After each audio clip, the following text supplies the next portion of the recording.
എല്ലാവർക്കും നമസ്കാരം. ഞാൻ ഡോക്ടർ അനീഷ മുരളി, കൊല്ലം ചന്ദനത്തോപ്പ് ആയുർധാം വൈദ്യമഠത്തിലെ ചീഫ് ഫിസിഷ്യനാണ്. ഞാൻ ഇന്ന് നിങ്ങളോട് സംസാരിക്കാൻ പോകുന്ന വിഷയം ഫാറ്റി ലിവറിനെ കുറിച്ചാണ്. കേൾക്കാൻ ഇമ്പമുള്ള വാക്കും എങ്കിൽ വളരെയധികം ഗുരുതരമായ പ്രശ്നങ്ങൾ ഉണ്ടാക്കുന്ന ഒന്നുമാണ് ഫാറ്റി ലിവർ. നമ്മളെല്ലാവരും ഫാറ്റി ലിവർ എന്ന് കേട്ടിട്ടുണ്ട്, പക്ഷേ എന്താണ് അതിൻ്റെ അവസ്ഥ എന്നൊന്നും നമ്മൾ ചിന്തിച്ചിട്ടില്ല. ഫാറ്റി ലിവർ തുടക്കത്തിൽ നമുക്ക് കണ്ടെത്താൻ സാധിക്കുന്ന ഒന്നല്ല. കുറച്ചധികമായി നമ്മളത് ഡേഞ്ചറസ് ആയി മാറുമ്പോൾ മാത്രമേ അതിനെക്കുറിച്ച് ചിന്തിക്കുന്നുള്ളൂ. പല പ്രമുഖരും ഫാറ്റി ലിവറിന് അടിമപ്പെട്ടവരാണ്. അങ്ങനെ പലരുടെയും ജീവിതം നഷ്ടപ്പെടുകയും ചെയ്തിരുന്നു. ഈ ഫാറ്റി ലിവർ ഗുരുതരമായ പ്രശ്നങ്ങൾ ഉണ്ടാക്കുന്നുണ്ട് എന്ന് നമുക്കറിയാം. എങ്ങനെയാണ് ഈ ഫാറ്റി ലിവർ ഉണ്ടാകുന്നത് എന്ന് നമുക്ക് നോക്കാം. ഇന്നെല്ലാവരും 4 മണി പലഹാരം എന്ന പേരിൽ ഉഴുന്നുവട, അങ്ങനെ എണ്ണയിൽ പൊരിച്ച ആഹാരങ്ങളാണ് കഴിക്കുന്നത്. പണ്ട് കാലത്ത് നമ്മൾ ഉപയോഗിച്ചിരുന്നത് ഇലയപ്പം അല്ലെങ്കിൽ കുഴക്കട്ട ഇങ്ങനെയൊക്കെയുള്ള സാധനങ്ങളായിരുന്നു.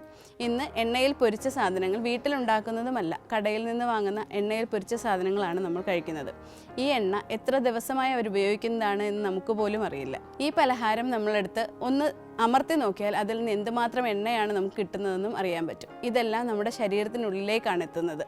ഇതെല്ലാം നമ്മുടെ ശരീരത്തിൽ ചെന്ന് കൊഴുപ്പായി അടിഞ്ഞുകൂടുന്നു. അങ്ങനെ അത് ഫാറ്റി ലിവറിനൊരു കാരണമാകുന്നു. അതുകൂടാതെ വൈകുന്നേരങ്ങളിൽ നമ്മൾ പൊറോട്ടയും ചിക്കനും ബീഫും ഒക്കെ വാങ്ങി വീട്ടിൽ പോകുന്നവരാണ്. കുഞ്ഞു കുട്ടികൾക്കുൾപ്പെടെ നമ്മൾ ഇതാണ് കൊടുക്കാറ്. വീട്ടിൽ ചെന്ന് ജോലിഭാരം കുറയ്ക്കുന്നതിന് വേണ്ടി ഇതെല്ലാം വാങ്ങിക്കൊണ്ടുപോയി കുട്ടികൾ ഉൾപ്പെടെ ഉള്ളവർ കഴിക്കുന്നു.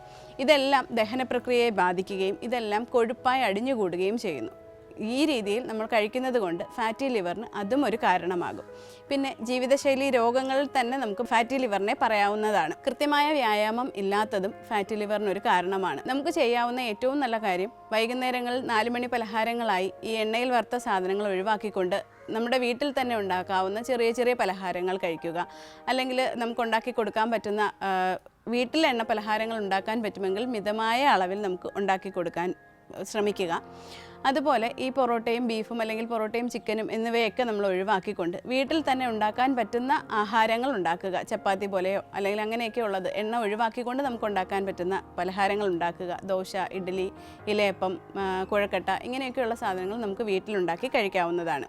ഫാസ്റ്റ് ഫുഡിനൊപ്പം ഫാസ്റ്റായി പോകുന്ന നമ്മുടെ ജീവിതത്തിൽ ഫാസ്റ്റായി തന്നെ വരുന്ന ഒന്നാണ് ഫാറ്റി ലിവർ. പക്ഷേ ഇത് നമുക്ക് വളരെ ലേറ്റായി മാത്രമേ തിരിച്ചറിയാൻ സാധിക്കുന്നുള്ളൂ എന്നതാണ്. ഫാസ്റ്റ് ഫുഡ്, ജങ്ക് ഫുഡ്സ്, അതേപോലെ juice items, carbonated juice items ഇതെല്ലാം നമുക്ക് ഫാറ്റി ലിവറിനൊരു കാരണമാണ്. നമ്മുടെ വീട്ടിൽ തന്നെ ഉണ്ടാക്കുന്ന ആഹാരങ്ങൾ കഴിക്കുന്നത് കൊണ്ട് നമുക്ക് ആരോഗ്യം ഉണ്ടാകുകയും ചെയ്യുന്നുണ്ട്. നമ്മുടെ വീട്ടിലാണെങ്കിലും എണ്ണ ഉപയോഗിക്കുമ്പോൾ നമ്മൾ വളരെയധികം ശ്രദ്ധിക്കേണ്ടതായിട്ടുണ്ട്. വീണ്ടും വീണ്ടും എണ്ണ ചൂടാക്കി ഉപയോഗിക്കുന്നത് ഫാറ്റി ലിവറിനൊരു കാരണമാണ്. നമ്മൾ കടയിൽ നിന്ന് വാങ്ങുന്ന പാക്കറ്റ് ഐറ്റംസ്, അതായത് ചിപ്സ്, പക്കവട, മിക്സ്ചർ ഇങ്ങനെയുള്ള സാധനങ്ങളെല്ലാം ഫാറ്റി ലിവറിന് കാരണമാകുന്നുണ്ട്. ഇതെല്ലാം വീണ്ടും വീണ്ടും എണ്ണ ഉപയോഗിച്ചുണ്ടാക്കുന്നതാണോ അല്ലയോ എന്ന് നമുക്കറിയില്ല. അതുപോലെ ഇതിൽ എന്തെല്ലാം ആഡഡ് ഐറ്റംസ് ഉണ്ട്, അതായത് നമ്മുടെ ആരോഗ്യസ്ഥിതിയെ ദോഷമായി ബാധിക്കുന്ന എന്തെല്ലാം സാധനങ്ങൾ ഇതിലെല്ലാം ചേർത്തിട്ടുണ്ട് എന്ന് നമുക്കറിയില്ല. അപ്പോൾ ഇതിൻ്റെ എല്ലാം ഉപയോഗം നമ്മൾ കുറയ്ക്കുക. മലയാളികൾ പൊതുവെ കുറിക്കാൻ ഇഷ്ടമുള്ളവരാണ്. ഇങ്ങനെയുള്ള പാക്കറ്റ് ഫുഡ്സ് വാങ്ങിച്ച് കുറിച്ച് ടിവിയും കണ്ട് ഇങ്ങനെ ഇരിക്കാൻ ആഗ്രഹിക്കുന്നവരാണ് കൂടുതൽ മലയാളികളും. ഇതെല്ലാം ഫാറ്റി ലിവറിന് കാരണമാണ്. ഇതെല്ലാം നമ്മൾ പറഞ്ഞത് ആൽക്കഹോൾ ഉപയോഗിക്കാത്ത ആൾക്കാരുടെ ഫാറ്റി ലിവറിനെ കുറിച്ചാണ്. ഇനിയൊന്ന് ആൽക്കഹോൾ ഉപയോഗിക്കുന്ന ആൾക്കാരുടെ ഫാറ്റി ലിവർ. അതായത് കേരളീയരിൽ 99% ആളുകളും ഇന്ന് മദ്യത്തിന് അടിമപ്പെട്ടവരാണ്. ഒരുപാട് മദ്യം ഉപയോഗിക്കുന്നത് കൊണ്ട് ലിവറിന് ഒരുപാട് ബുദ്ധിമുട്ടുകൾ ഉണ്ടാവുകയും ഇത് നമ്മൾ ഭാവിയിൽ കണ്ടെത്തുകയും ചെയ്യുന്നു. അതായത് ഒരുപാട് ലേറ്റായിട്ടാണ് നമ്മൾ കണ്ടെത്തുന്നത്. നമുക്കൊന്നും ചെയ്യാൻ സാധിക്കാത്ത ഒരവസ്ഥയിലാണ് ഫാറ്റി ലിവറിനെ നമ്മൾ കണ്ടെത്തുന്നത്. അതുകൊണ്ട് തന്നെ ഈ ഫാസ്റ്റായി പോകുന്ന ജീവിതത്തിൽ ഫാസ്റ്റ് ഫുഡ്സ് ഒഴിവാക്കി നമ്മുടെ ലിവറിനെ സംരക്ഷിക്കാൻ അല്ലെങ്കിൽ നമ്മുടെ കരളിനെ സംരക്ഷിക്കാൻ നമ്മൾ ബാധ്യസ്ഥരാണ്. അങ്ങനെ സംരക്ഷിച്ച് ആരോഗ്യകരമായ ഒരു ജീവിതം മുന്നോട്ട് കൊണ്ടുപോകുക. ഫാറ്റി ലിവറിൻ്റെ ലക്ഷണങ്ങൾ നമുക്ക് തുടക്കത്തിൽ തന്നെ കണ്ടെത്താൻ സാധിക്കുകയില്ല. അതുകൊണ്ട് തന്നെ ഇത്തരം രീതിയിലുള്ള ആഹാരക്രമത്തിൽ പോകുന്ന ആൽക്കഹോൾ ഉപയോഗിക്കാത്ത ആളുകൾ കുറച്ചുകൂടി ശ്രദ്ധിക്കുന്നത് നല്ലതായിരിക്കും. അവരുടെ ആഹാര രീതിയിലും വ്യായാമത്തിലും ഉറക്കത്തിലും എല്ലാം കുറച്ച് ശ്രദ്ധ വരുത്തുക.